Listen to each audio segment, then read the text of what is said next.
Want to watch football without the restrictions of blackouts or cable? Check out expressvpn.com to help you get access to all the live games. Sign up today using the link in the description to get 3 free months. Yo, the Bolt fam, it's the director. Chargers fans, it's time for Bold Takes Day, right? The final take for the 2022 season as the Chargers season's getting ready to kick off on Sunday. Dudes, I cannot believe it. I feel like I'm living in a dreamland right now. It does not feel real. The Chargers will be taking the field in just a few short days. So I wanted to get my bold predictions in here before the season officially kicks off, and this will be the final take. Now, we've been gone for a couple of days. I'll be honest, director has been a little bit under the weather since Saturday, but I figured we need to come back in here and try and figure out a way to get these out there on the web before kickoff. So question in the comments like we always do, more of just like a statement, right? Drop your bold predictions in the comment section below. I'll be reading them. Maybe I'll post a couple on Twitter and just kind of gauge what people are thinking. Some of your bold predictions for the 2022 season, which does feature one of the strongest Chargers rosters that we have seen in a very, very long time. And I think that's why this season's been hyped up so much and the way it has been, right? Because of the potential that this complete roster can bring to the season in 2022. Khalil, Mack, J.C. Jackson, Mike Williams, Derwin James, Justin Herbert, etc., etc. It's just such a stacked team that does have a lot to live up to. And in this video, we're going to go through pretty much all of them. What do we think is going to happen in terms of the boldest takes that I have in predictions for the 2022 season, which could, in theory, result in a very successful year for the Chargers. So before we do get started, guys, hit us up with a like and sub. If you do enjoy this Chargers content, the small amount of time you guys take to hit the like, sub, and bell notification helps me out a lot. And we're going to play this one real cash today, man. Real cool, off the cuff. Just until we're feeling 100%. With that, let's get into it. Lights, camera, action.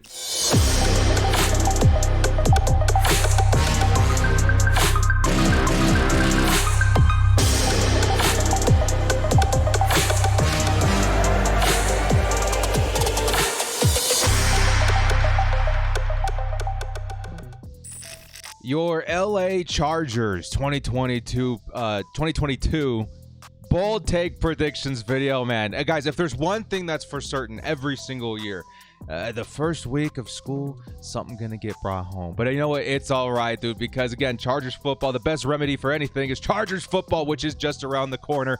And we're gonna be going over my boldest takes for the 2022 season. Should be a very good time. So let's go ahead and just jump right into it, because I got a good number of these that I do want to talk about while I got you guys in the building, right? Starting with the Joey Bosa, Khalil Mack. Okay, all right. I think for me, at least, I think it's kind of gotten to the point where it's boiled over, and I think I've really settled on the most exciting aspect for the season this year, at least for me, right? A lot of people are going to have different takes and opinions as to what they're most excited about. What I'm most excited about is seeing Khalil Mack on the team with Joey Bosa, because yes, in and of itself, Khalil Mack joining the Chargers was beyond what I could have ever dreamed about, even though we did put out a video kind of predicting it would happen. I didn't really think that, you know, in a million years the Chargers would make a move that big. And you know what? They did. And Khalil Mack is now a lightning bolt, LA Charger here in Los Angeles. It's a dream come true. And as excited as I am to see number 52 in powder blue, I think I'm equally as excited to see the potential of a Joey Bosa finally having that door open, that window open to really live up to that full potential, right? Because Joey Bosa, one of the best in the NFL, and he is to this day, even with getting double and triple teamed the last couple of seasons. But imagine a world where Joey Bosa is free to run after the quarterback, to go one-on-one more consistently, more often than not. What are teams going to do versus this duo? So my bold prediction, my bold take with Joey Bosa and Khalil Mack, obviously a lot of this is going to do with stats. Stats don't always paint the full picture, but in this instance, it paints what my potential is, what I think the potential is of these players in the 2022 season. So the stat I've got for Joey Bosa, Khalil Mack, bold prediction, take one. I think Khalil Mack, Joey Bosa go for over 30 combined sacks this season. Again, guys, bold takes, right? Bold takes, but at the same time, is it really out of the realm of possibilities to think this? Joey Bosa, one of the best pass rushers in the NFL, finally finding some space to operate, being matched up with another one of the, let's say, top 5 pass rushers in the NFL. Both of them reach within top 5. Is it too outlandish to think that one of these guys, let's say Joey Bosa, I do have the totals put down right here in my notes as well, that Joey Bosa ends the season as one of the league's leading pass rushers with 18.5 sacks. And then Khalil comes in here putting up a solid number, one of his highest in a while with 13 sacks in the season. I don't think that's out of the realm of possibilities at all. I think 30, 31 sacks, definitely something that could happen. And it's not only because of Joey Bosa and Khalil Mack, but it's because what the team is offering around them. A solid defensive line that's got enough, size and strength to really plug up the middle. DBs that can hold their own in coverage for even longer. That just all adds up to more opportunities for Joey Bosa, Khalil Mack to be difference makers this season. And honestly, to me, again, my favorite aspect of this year, I think this season could well enough be defined by Joey Bosa and Khalil Mack. I think walking away from this year, there's going to be so many things to be excited about, but I think a lot of us are going to remember when Joey and Khalil took the league by storm. So that's going to be prediction number 1. Prediction number 2 is about number 81, Mike Williams. Can you guys guess where I'm going with this? Mike Williams last season taking on a new role of the Chargers' brand new ex-receiver, giving him more opportunities as a featured guy, right? Keenan Allen saw a lot more work in the slot. The Chargers really wanted to see Mike Williams live up to that first-round potential, just like we are talking about with Joey Bosa. And you know what? He's got the talent. So long as he can stay on the field, which lately it feels like the health has been a little bit better. As always, I'm going to knock on wood every time we make a statement about the team's health. But it looks like, as long as he can stay out there, he could be one of the league's best wide receivers. And my next bold take is going to be that Mike Williams ends the season as a top 5 wideout in the NFL, which is really saying something, because the Chargers got 2 of them, right? And they got a lot of mouths to feed in this offense. Keenan Allen, Austin Ekeler, Josh Palmer. Can Mike Williams really sustain that kind of volume? Yeah, I do think he can. And I do think it's because of what the Chargers were prepping him for last year, what they were getting him prepared for in last season of playing that X-receiver position. Fun fact, if we were to take Mike Williams' first, let's say 6 games of the 2021 season and take the stats that he was putting up, the pace that he was putting up, and made it consistent throughout all 16 or 17 weeks, he would have in fact been a top 5 wide receiver in the league. So is it so outlandish? Maybe I'm going to say that a lot this day. Is it so outlandish to think that Mike Williams could indeed end the season, try and maintain a semblance of that momentum throughout the entire course of the 17-game season? I think it's within the realm of possibilities. And you know what? I got numbers here that I'm going to throw down. 1,400 yards, 12 touchdowns, in and around those realms. Those numbers is what I think the potential a Mike Williams does carry with this team. And I do think, again, bold take, but one that honestly I wouldn't be super shocked to see. I'd be very proud of Mike Williams, but I do know that the potential lives within number 81. Next up, let's go back to the defense for a second here. Mr. J.C. Jackson. We talked a lot about the Khalil Mack, the other huge free agent, or I should say off-season acquisition. Huge hype by the entire Chargers community, myself included. And then we're going to talk about the J.C. Jackson addition. Now, as of today, okay, I understand that J.C. went in for a procedure, right, on his ankle, something that's not injury related, something that honestly carries potential for him to come back in week 1.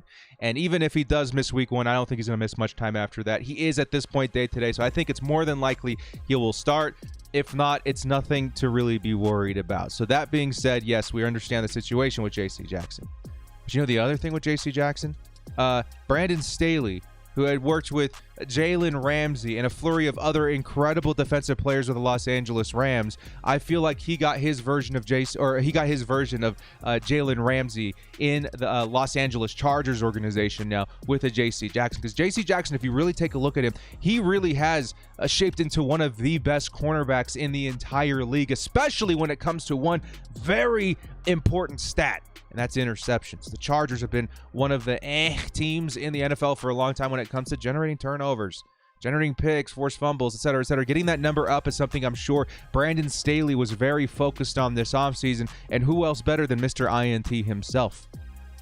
So I guess you guys know where I'm going with this. The Chargers, J.C. Jackson, my bold prediction here is that he's going to lead the NFL in picks, going into the double digits with 10 in the season, and honestly looking like a perfect fit for this defense. And again, just like we talked about with Khalil Mack and Joey Bosa, I think his elevation is going to be played in part by his surrounding cast. He's going to have great DBs beside him in Callahan and Derwin James and Asante Samuel holding down their positions and their coverage well enough to maybe force the quarterback to look back and look back at his number one receiver, maybe even test J.C. Jackson every now and then, because here comes Joey Bosa, Khalil Mack, not a lot of time to throw the ball. I think you combine all these elements together. The chaos that the Chargers have blueprinted, at least on paper for this team, the chaos that they could generate could indeed lead into more passes in J.C. Jackson's area.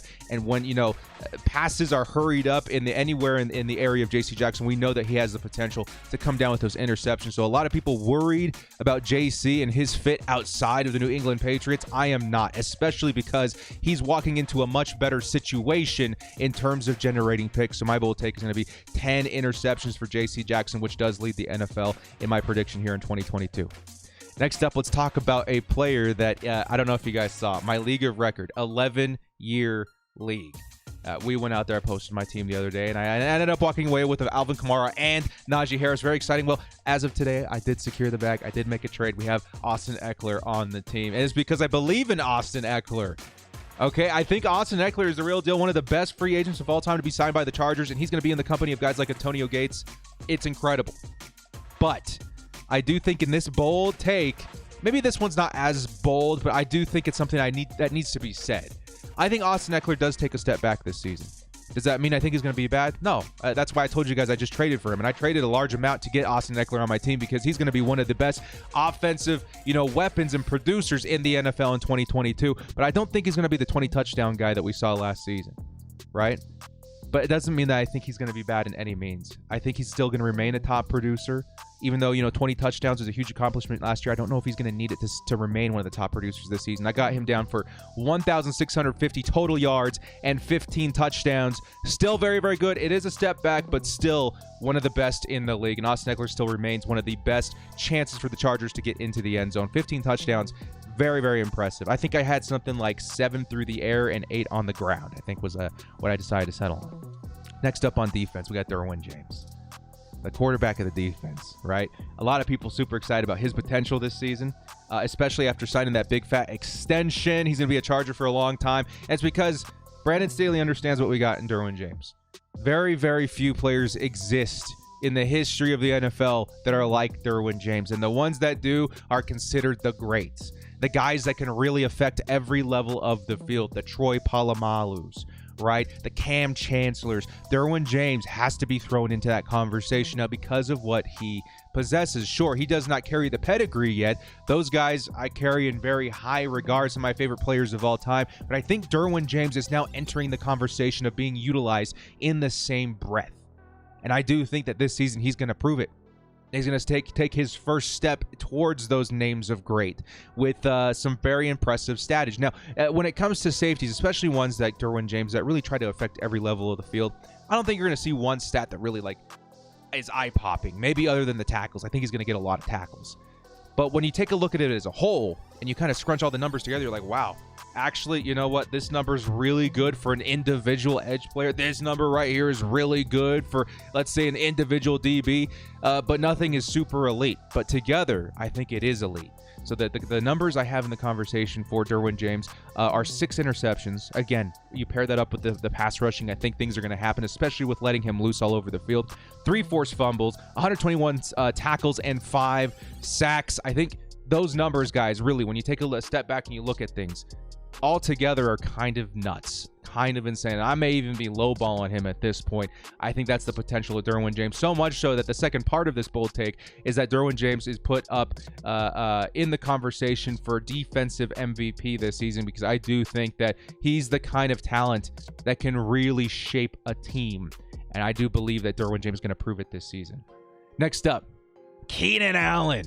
One of the surest things on this team for a long time has been Keenan Allen, his high production, his volume, his targets, his receptions. He's really been one of those staples on the team for a long time, and I do believe it will remain this season because if anything, Keenan Allen can be counted on in some of the most clutch moments in any given football game. When it's 3rd and 14 and the Chargers must score this drive.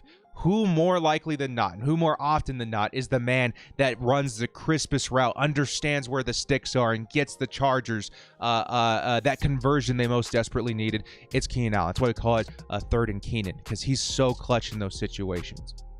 And in my prediction here, I think he's going to find a lot of success in the slot this year. He will be played outside, in some instances, but I think Keenan's going to be one of the better slot receivers in the NFL this year. But I also do think he maybe starts his later decline. Nothing crazy, but it's not going to be as dominant as we've seen in years past, but it's still going to be very, very important to this team what the production he brings to the table is going to be. So I'm going to say he finds a lot of success, but he doesn't quite break 1,000 yards, which he's been very consistent. And I gave him 925 yards with 5 touchdowns, so very consistent. Still one of the lifeblood players of this team, but I think we're going to start seeing the ascension of other players in terms of numbers and production. Keenan's going to be there to help us win football games, get us to a championship. Mike Williams, Josh Palmer, these other offensive weapons are going to be there to help us put up stats. I mean, of course, they're going to help us win the game as well, but you guys know what I mean. Those guys are ascending into those roles. So I think, 925 yards, 5 touchdowns may not seem like a league leader in terms of wide receivers, but I do think Mike Williams is ready to take that step, and Keenan Allen's not going to be asked to do quite as much. I also do think he doesn't go for 100 receptions this year, which, again, he's very consistent with, but still, very, very nice numbers there for Keenan Allen. Next up, we got a player that I've been honestly very excited to see come back into the fold. Last season, with so many circumstances beyond his control, he did see a very down year, and a lot of people are very down on Kenneth Murray at this point. My prediction for him is that he's going to have a solid comeback season. I think he's going to be good for over 100 tackles. He's going to be the kind of guy that works in unison, learning from Kyle Van Noy with unison in the defensive line, those edge players. I think the Chargers got something in the works for a Kenneth Murray to make sure that he is involved, that we can use that size and that speed and that physicality on this team to its full potential. But I do not think, even though I do think he's in for a comeback season, I don't think he's going to be a comeback player of the year caliber kind of year, but one where the Chargers say, hey man, that's a first-round player right there. He may not be one of the best linebackers in the league, but he has a spot on this team, and he proved it, and he earned it with a solid production this season. Again, maybe nothing too eye-popping. Maybe he has a couple forced fumbles here and there. Maybe he has 1 or 2 picks, but his consistency in getting to the ball carrier is why I think Kenneth Murray is going to look very good for this team, and is going to be one that I think a lot of Chargers fans are very happy to see back into the fold. So again, the prediction was a solid comeback season, but not quite in the comeback player of the year conversation. Next up, we cannot go through bowl predictions without talking about Josh Palmer. Oh, dude, number 5. And he looked so good in the preseason. We all knew he would look good. But, man, dude, I think he's starting to exceed a lot of people's expectations. I'm not going to spend too much time on this because we have talked a lot of Josh Palmer this offseason. I will say that my bold prediction is that Josh Palmer is going to ball out this year. Okay? And I do think, again, just like Keenan Allen, the stats aren't going to pop out at you quite like the Mike Williams or the Austin Ekeler, but they're going to be crucial. They're going to be clutch status because of the situations that he helps the Chargers carve out for themselves.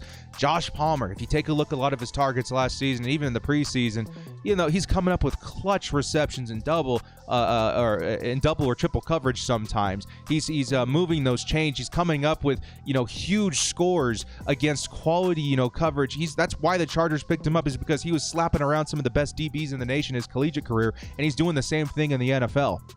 So again, the stats aren't going to pop out at you, but his usage, and I think they are for some people, but his usage is going to be very important to this team. I think he nears Keenan Allen's production in 2022, which is a bold prediction considering how good Keenan is.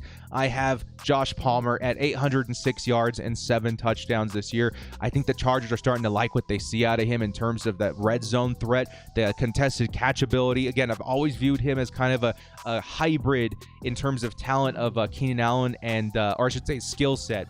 a hybrid of Keenan Allen and Mike Williams, and we're starting to really see that come to light this year. So again, not a huge wide receiver one number, but for a player coming into his second season in such a stacked wide receiver room, 800 yards, super impressive. I think he put up something like 300-something yards and like 4 touchdowns last year.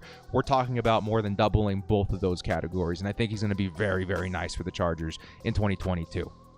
Next up, let's talk about Sebastian Joseph Day.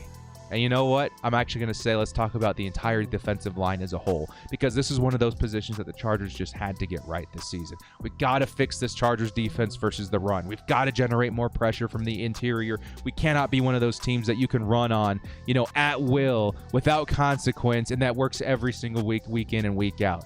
And the Chargers decided to do something about it, and they signed a guy like Sebastian Joseph Day, who was one of those guys that even before the season, I think even last season, I was like, let's go trade for Sebastian Joseph Day. He fits what we're trying to do. Of course, he ended up getting hurt, but it doesn't really matter because the skill set that he's bringing to the table, the familiarity that he has with Brandon Staley, playing, with 2 studs on each side of him with Joey Bosa, Khalil, Mack on the edges, like it's absolutely insane to me. And to that point, Sebastian Joseph Day wasn't the only guy that we signed.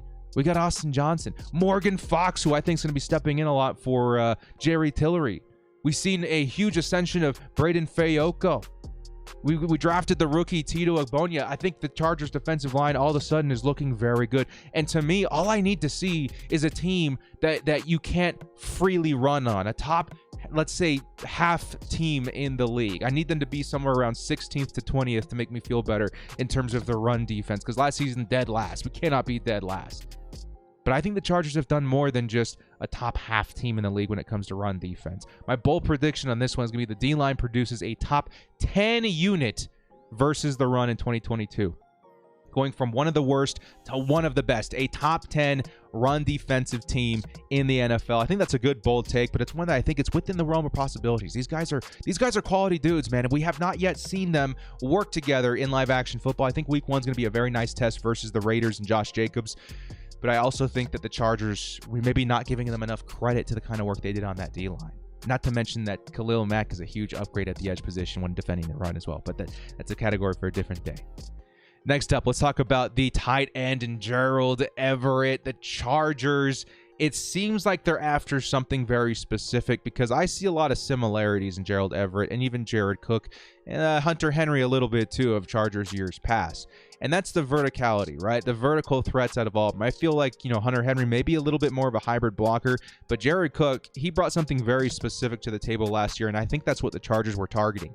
And they knew that he was going to be a bridge tight end, just a guy that steps on the field for 1 year. Let's see how this new system shakes out. Do we want to get the tight end involved through the area a lot? And I do think they found the answers to those because they went out and grabbed Gerald Everett, who without a doubt can be defined as a vertical threat tight end. He's a guy that you're going to throw out there at the position to go catch passes from your quarterback, and I think they found a guy that they're going to really, really like.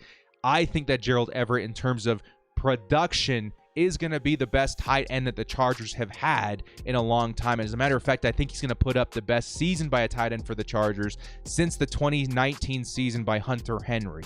And I do think he's going to be very, very involved with Justin Herbert and this offense. And he's a guy that I've been heralding all off season long, but it's time to get down to the brass tacks and the numbers. I think that Gerald Everett puts up 716 yards and 6 touchdowns this season, which again, you guys have to remember, that's better than any season that Hunter Henry provided for the Chargers. And it's not that Hunter Henry was bad, because that dude was really amazing as a blocker as well. But it's just that Gerald Everett brings a different skill set to the table. The yards after catch or contact, the verticality, the route running, everything that he does is more as a receiver. And I think since he's specialized and focused on those traits, the Chargers know that they want to use him that way. And he's going to be a very involved piece of this offense, especially in the red zone. He's another guy that, I waited on the tight end position in my draft because I knew and believed that Gerald Everett is going to be one of those value guys that's getting overlooked because he will be involved and he does have the skill set to carry those opportunities he's going to get on offense. All right, next up, we're getting down to the last couple of players before we start getting into some of the bigger things, okay? Some of the bigger statements. The Chargers and their defense as a whole. Of course, we're seeing Asante Samuel. We know there's big things in store for him. But let's talk about the defense as a whole for just a few seconds here. I think one of the biggest stats that, again, I have been pounding the table about this all offseason. I will die on this hill. I think this is something hugely important to this team that I want to put in the limelight for a second. The Chargers defense saw its struggles, but prolonging, or I would say for the longest time, one of the biggest issues I've had with the Chargers defense as a whole is their lack of turnovers. The Chargers have just not been that team that you're scared of throwing a pick against. They've just not been that team that you're afraid of fumbling versus. They're just not that team that you think is going to take the ball away at a consistent pace. Now, in my observations of all the players that the Chargers have brought into the organization for their defense this year, I would say most, if not all of them, carry turnover potential, carry the potential to elevate that stat. Individually, one player in particular being J.C. Jackson, I think still today the league leading interception leader since 2017, I believe. He's going to bring a huge boost to that category in terms of picks. Khalil Mack, one of the best in terms of forcing fumbles, paired up with the forced fumble, I think one of the leaders, at least top 5 in Joey Bosa last season. That's going to boost that category up. What are some of the upsides we know about Asante Samuel? He's a really good ball hawk. Even the guys that were drafted late in J.T. Woods and Jasir Taylor and Dean Leonard, all of those guys maybe need work in some areas, but they're all very good at coming up with big plays to turn the ball over and get it back to your quarterback. Morgan Fox, Sebastian Joseph Day, Austin Johnson, Kyle Van Noy, Bryce Callahan, everybody has that upside of ball hawk ability, turnover ability. And when you bring that many players into the fold, it's going to make something happen. It's going to affect something because the talent is now here. So my bold prediction, because the Chargers have been so hyper-focused in improving their turnover ratio, my bold prediction is that the Chargers defense produces 31 turnovers in 2022 and end the season as a top 5 team in takeaways. I think that would be huge for this team. The Chargers have not been known as a huge turnover machine on defense for a long time. I think this is the year that we finally see that happen. Last couple categories here, guys. Justin Herbert. Of course, we weren't ending the video without talking about Justin Herbert. Justin Herbert, going into his 3rd season, he's been nothing short of spectacular, exceeding all expectations from every beat writer, every talking head on NFL Network, myself included, every Chargers fan. He is beyond our wildest dreams in terms of the kind of player that we got in Los Angeles. He's absolutely, he's a prodigy. He really is. And I think he's just hit the ground running so aggressively and so quickly and so, it's unbelievable that his potential for year 3, especially with the cast that we've now surrounded him in, it would be a shame, an insult, to say that his potential does not at least meet the conversation for MVP this season. I think it's honestly, that's the floor for me right now, that he's in the conversation. I think the ceiling for me right now with Justin Herbert obviously is that he's going to win MVP. He's going to be one of the top 2, maybe even the top quarterback in the NFL this season. But my bold prediction is going to be that Justin Herbert finishes as the favorite to win MVP. I think a lot is determined by other factors outside the quarterback's control. I do think the Chargers win enough games to keep him firm in that category to be the MVP this season. But I do think it would be an insult to Justin Herbert and what he's done and what he's accomplished in his first 3 years, better than any that we've seen at the position in the history of the sport. I think it would be an insult to say he's not at least in the conversation for MVP by the end of the year. He's going to be my favorite going into the 2022 year. Last couple of things here, guys. The Chargers will end the season. Here comes your record prediction. A lot of people, they find this very important. My record prediction for the Chargers in my bold takes video is going to be 13-4. I'm also going to predict that they end the season 5-1 versus the AFC West, and they do take first place in the AFC West and in the division this year, overtaking the Kansas City Chiefs and forcibly taking the torch as the best team in the AFC West. And again, is it so bold? Is it so bold to say that this team who has gone all in, that recognize the kind of generational talent they've got in Justin Herbert, they already had young studs all over the roster that have been re-signed and weaved into the identity of this team? Is it so bold to say that this is the year the Chargers take over the AFC West as the most dangerous team in the division? And this is not just any, Joe Schmo division either. This is the best division in the sport. One of the best divisions that we've seen in football in a very, very long time. And for the Chargers to be standing at the top of that division would be a big statement to the rest of the league that you do not mess with the Los Angeles Chargers. I know 13-4 may be a little bit optimistic. Some people may say it's not high enough. I think that's a very realistic place for me. I've always thought they were an 11-6 floor team and a 14-3 ceiling team. I'm going to cut it in the middle and say 13-4 is where I feel very comfortable, and I do think that's going to be enough to win the division. Whereas the Kansas City Chiefs last season won the division at 12-5, the Chargers will win it this season at 13-4 and now become the best team in the AFC West. Furthermore, what after that? I think the Chargers, bold take, second to last on this video, the Chargers will win their first playoff game under Herbert and Staley this season. I think there's too much potential, guys. I don't want to sound like a homer. I don't want to be overly optimistic if I don't have to be. But I cannot, in all good conscience, look at this roster and the ascending talent and tell you guys, the Chargers are just going to miss the playoffs again this year. If they make it into the playoffs, they're going to drop their first game. One and done. No, I think the Chargers are going to win their first playoff game. In how many years now? The first one now under Herbert and Staley. And again, it's going to be that next stepping stone to greatness. And to wrap this video up, I think the Chargers will at least, I know this is a bold takes video, guys, and I want to tell you guys, the Chargers will make it to the Super Bowl this season. I want to say that. But I also want to be somewhat realistic. So my last bold take of the video is that the Chargers will reach the AFC Championship game this season. I do firmly believe that. I think you take a look at the rest of the division. The biggest test to me outside of the AFC West is going to be the Buffalo Bills, and I think the Chargers can take on the Buffalo Bills. It would be a hard-fought and hard-earned win, but I do think that the Chargers are up to the task. And when I think that, and if I truly feel that way, I do need to believe that the Chargers can, in fact, get to that point where I believe they will face the Buffalo Bills in the AFC Championship game. And from there on, that's where you really earn your right to be in the Super Bowl. I think the Chargers versus Bills is what you're going to see in the AFC Championship game. And I do think the Chargers are going to make it at least that far. From that point, who knows? But I do think the Chargers are up to the challenge. So there you guys go. Man. I'm sick. I do not feel good, but I'm very happy that I got this video up because I've been wanting to talk Chargers so bad since this weekend. And very cool to see all these finally put out there into the universe. Guys, get excited. As for Sim Sundays, we had to move it. Of course, we did do the mega crossover episode with Chargers Unleashed on Sunday, so we did have to move Sim Sundays.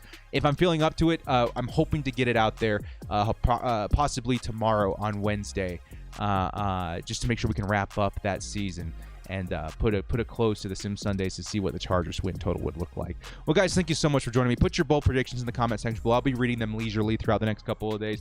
This has been The Director. We'll see you next time. Hit us up with a like and sub on your way out if you did enjoy this content. And as always, bolt up and stay frosty. I'm telling you guys, this is going to be the Joey Bosa Khalil Mack here, and it is going to bust some heads.